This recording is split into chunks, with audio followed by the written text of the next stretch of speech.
Assalamualaikum warahmatullahi wabarakatuh.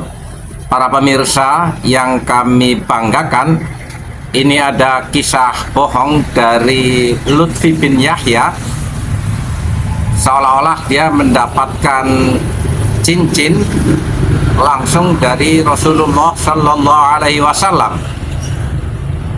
Sahabat kita Sabita akan menceritakan hal tersebut, dan silahkan simak sampai habis agar tidak salah paham. Ini kami menemukan sebuah kisah di mana kisah tersebut menceritakan Nabi Lutfi dikasih cincin oleh baginda Nabi Muhammad SAW. Kisah ini kami juga mendapatinya di buku yang dikarang tangan kanannya Nabi Lutfi, yakni Muhbir Ahmad Asyikab. Di situ juga ada cahaya dari Nusantara.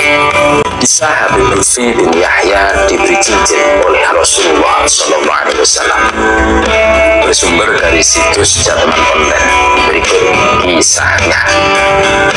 Habib Lutfi bercerita bahwa dulu saat beliau melaksanakan ibadah haji dan hendak kembali ke tanah air, tiba-tiba hatinya terasa tidak tenang, gelisah, tidak tahu apa sebabnya. Padahal posisi Habib Lutfi saat itu sudah mau pulang dan telah memperoleh jatah kursi pesawat yang khusus untuk kembali lebih awal ke tanah air. Tetapi karena kegundahan hati Habib Lutfi tidak kunjung berhenti, beliau pun memutuskan untuk menunda kepulangan ke Indonesia. Habib Lutfi pun segera pergi ke kota Madinah. Habib Lutfi merasakan saat itu seakan-akan dipanggil oleh baginda Nabi Muhammad SAW. Maka Habib Lutfi segera pergi dari Jeddah menuju ke Madinah bersama jamaah haji. Begitu sampai di Madinah, pengemudi mobil yang ditumpangi Habib Lutfi terkejut melihat jarum jam di tangannya sambil meletakkan dadanya di atas setir kemudi. Lalu berucap, "Subhanallah." Rupanya supir itu baru menyadari bahwa perjalanan yang baru saja ditempuh membawa Habib Lutfi itu begitu cepat dan singkat. Perjalanan yang biasanya memakan waktu 7 hingga 8 jam saat itu hanya ditempuh dalam waktu sekian jam saja. Padahal dia telah mengendalinya sesuai dengan perintah dari Habib Lutfi bin Yahya agar tidak lebih dari kecepatan 80 hingga 90-an meter per jam. Begitu sampai di hotel, Habib Lutfi pun langsung mandi, ganti baju dan bersih, dan setelah itu langsung pergi menuju Masjid Nabawi dan ke makam Rasulullah SAW. Setelah cukup lama melakukan sholat dan bermunajat di hadapan makam baginda Nabi Muhammad SAW, Habib Lutfi segera kembali ke hotel untuk beristirahat. Namun ketika mau keluar dari Masjid Nabawi menuju hotel, tidak jauh dari pintu Masjid Nabawi, tiba-tiba terlihat oleh Habib Lutfi sebuah toko perhiasan atau toko cincin. Karena Habib Lutfi sebelumnya memang menyukai cincin dan batu permata, maka hati beliau pun tiba-tiba tersentuh dan ingin melihatnya. Maka Habib Lutfi pun segera mendatangi toko tersebut dan masuk ke dalamnya. Begitu masuk ke toko itu, pemilik toko melihat Habib Lutfi langsung datang menghampiri beliau, lalu menyuruh keluar seluruh pembeli yang ada berada di dalam toko tersebut, seraya mengatakan, "Aku akan melayani tamu istimewaku ini, tolong Anda sekalian keluar." Maka keluarlah semua orang yang ada di dalam toko tersebut, dan hanya tinggal Maulana Habib Lutfi bin Yahya saja di dalam toko bersama penjual batu permata tersebut. Kemudian si penjual batu permata itu menggandeng tangan Habib Lutfi menuju ke sebuah tempat dan membukakan sebuah lemari kaca yang di dalamnya berisi sebuah cincin permata yang sangat istimewa. Begitu diambil dan dilihat, memang betul itu adalah cincin permata yang sangat istimewa. Dan si penjual batu permata itu pun berkata kepada Habib Lutfi, "Aku berikan cincin permata ini untukmu sebagai hadiah," ucap sang pemilik toko. Mendengar itu, Habib Lutfi pun terkejut dan beliau berkata, "Jangan, nggak usah, ini aku beli saja. Berapa harganya?" ucap Habib Lutfi.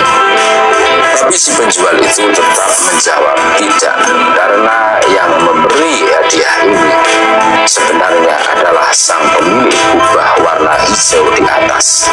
Sambil tangannya menuju kubah warna hijau yang berada di atas makam baginda Nabi Muhammad SAW. Di situ sangat jelas Habib Lutfi pun paham, dan tanpa tanya kata Habib Lutfi pun langsung mengucapkan terima kasih dan segera kembali ke hutan. Keesokan harinya, beberapa jamaah yang ikut rombongan beliau penasaran, ingin tahu toko tersebut dan ingin membeli cincin yang sama dengan Habib Lutfi. Maka mereka pun segera pergi ke tempat toko cincin tersebut. Tapi subhanallah, apa yang terjadi? Mereka sudah mencarinya ke sana kemari, tetapi toko tersebut sama sekali tidak ada. Dan ternyata toko perhiasan yang semalam didatangi oleh Habib Lutfi sekarang telah berubah menjadi toko pakaian keesokan harinya. Habib Lutfi bin Yahya juga menyempatkan untuk singgah ke rumah Abuya Sayyid Muhammad Alwi Al-Maliki dan ditanya, "Mana cincin permata yang kamu peroleh kemarin dari baginda Nabi?" tanya Abuya Sayyid. Rupanya Abuya Sayyid Muhammad Alwi Al-Maliki sudah tahu dan telah dikabari secara langsung oleh Rasulullah SAW sebelumnya. Begitu cincin tersebut dikeluarkan oleh Habib Lutfi dan beliau serahkan kepada Abuya Sayyid Muhammad Alwi Al-Maliki, maka cincin itu pun langsung dicium oleh Abuya dan beliau letakkan di kedua mata dan tubuh beliau. Hingga sekarang, kata Habib Lutfi bin Yahya, cincin permata tersebut masih ada dan masih beliau simpan. Nah, itulah tadi kisah tentang Habib Lutfi bin Yahya yang diberi cincin langsung oleh Rasulullah SAW. Berikut ini adalah dalil bahayanya berdusta dengan mengatasnamakan Nabi Muhammad SAW. Dari Al-Mughirah, ia mendengar Rasulullah SAW bersabda, "Inna kadhiban alayya laisa kakadhibin ala ahadin. Man kadzdzaba alayya muta'ammidan falyatabawa maq'adahu minan nar." Sesungguhnya berdusta atas namaku tidaklah sama dengan berdusta pada selainku. Barang siapa yang berdusta atas namaku secara sengaja, maka hendaklah dia menempati tempat duduk di neraka. Ringan hadis riwayat Imam Bukhari dan Imam Muslim. Jadi ngeri. Dalam hadis yang sahih, Nabi Muhammad SAW juga bersabda, "Faman kadzdzaba alayya bana lahu baitan fi jahannam." Barang siapa berdusta atas namaku, maka faman kadzdzaba alayya bunya lahu baitan fi jahannam. Barang siapa berdusta atas namaku baginda Nabi, maka akan dibangunkan baginya rumah di neraka jahanam. Hadis riwayat Imam Tobroni. Sedang Imam Az-Zahabi juga membawakan hadis Nabi SAW bersabda, "Siapa yang berkata atas namaku padahal aku sendiri tidak mengatakannya, maka hendaklah ia mengambil tempat duduknya di neraka." Dalam hadis lainnya disebutkan pula, yutba'ul mu'minu 'alal khilali kulluha illal khiyanata wal kadhibah. Seorang mukmin memiliki tabiat yang baik kecuali khianat dan dusta. Hadis riwayat Imam Ahmad. Dari Ali, Nabi SAW bersabda, "Man rawa anni hadisan wa huwa yara annahu kadziban fa huwa ahadul kadzibin." Siapa yang meriwayatkan dariku sesuatu hadis yang ia menduga bahwa itu dusta, maka dia adalah salah seorang dari dua pendusta karena meriwayatkannya. Hadis riwayat Imam Muslim. Jadi jelas kisah yang mengatakan bahwa Habib Lutfi mendapatkan cincin dari baginda Nabi ini sungguh menyedihkan, sungguh betul-betul mengerikan.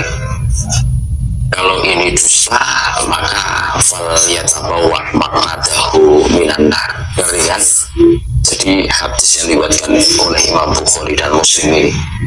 Jadi ini sebagai pembelajaran untuk kita semua. Jangan macam-macam mengatasnamakan Nabi. Jangan macam-macam. Konsekuensinya besar, saudara-saudaraku semua.